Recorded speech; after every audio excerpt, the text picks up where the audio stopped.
করি যে আমাদের সকলকে এক হয়ে এই জায়গাটাতে কাজ করা দরকার। যদি আমরা কাজ না করি তাহলে কিন্তু আমরা এমন একটা সোসাইটি পাবো ভেতরে তাকে যখন সেই ফিজিক্যাল অ্যাসল্টটা করা হয় বা রাত্রিরে তাকে যখন আরো বেশি অ্যাসল্ট করা হয়, সেটা যে এতটা মর্মান্তিক, এতটা দুঃখজনক, এবং সে কিন্তু বাইরে এসে সেই কথাটা বলতে পারে না, কারণ সেই সোসাইটিটা কিন্তু উল্টে তার উপরে আঘাতটা করে। এটা যে শুধু বেদনাদায়ক তা না, ইট ইজ আ ডিজিজ। আমি যখন দেখি যে কোন মহিলাকে ফিনান্সিয়াল ফ্রিডমের এগেইনস্টে আটকানো হচ্ছে, অর্থাৎ কোন মহিলাকে বলা হচ্ছে, বাড়ির মহিলাকে, যে না তুমি ক্যারিয়ার বানাবে না,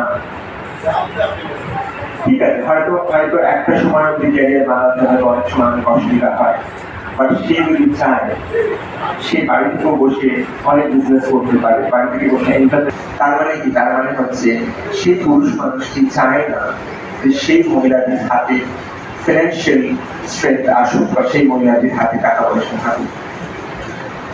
এবং আমি যে কথা বলছি, আপনারা যদি ভালো করে চিন্তা করেন, আপনি যেখানে প্রত্যেকটা কথার মধ্যে কিন্তু অনেক নাচ শিখুন, বাজনা শিখুন, ইত্যাদি ইত্যাদি, কারণ তারা জানে যে সেই মহিলাটি যদি ফিনান্সিয়ালি ফ্রি হয়, সেই মহিলাটির হাতে যদি টাকা পয়সা থাকে, তাহলে সেই পুরুষটি হয়তো সেই স্ট্রেংথটা থাকবে না, যে স্ট্রেংথটা সে পুরুষ হিসাবে নিজেকে ফিল করে। তাকে জিজ্ঞেস করে টেনে নিয়ে যাওয়া হচ্ছে, বাড়ির ভেতরে মহিলাকে হয়তো এতটাই বেশি নির্যাতন করা হচ্ছে যেখানে সে বাইরে এসে কথা বলতে পারে না, বা সে যদি বাড়িতে বলেও কেউ তার কথা শোনে না। এটা আমাদের লার্জার ইস্যু। সেই ইস্যুটাতে যদি আমরা কাজ না করি, তাহলে যারা বাড়িতে বসে কাঁদছে তারা কিন্তু বাড়িতে বসে কাঁদতেই থাকবে। আমার এই স্টেটমেন্টটা খুব important. Women need to be financially free, তার মানে হচ্ছে করে রাখা হচ্ছে তাদেরকে।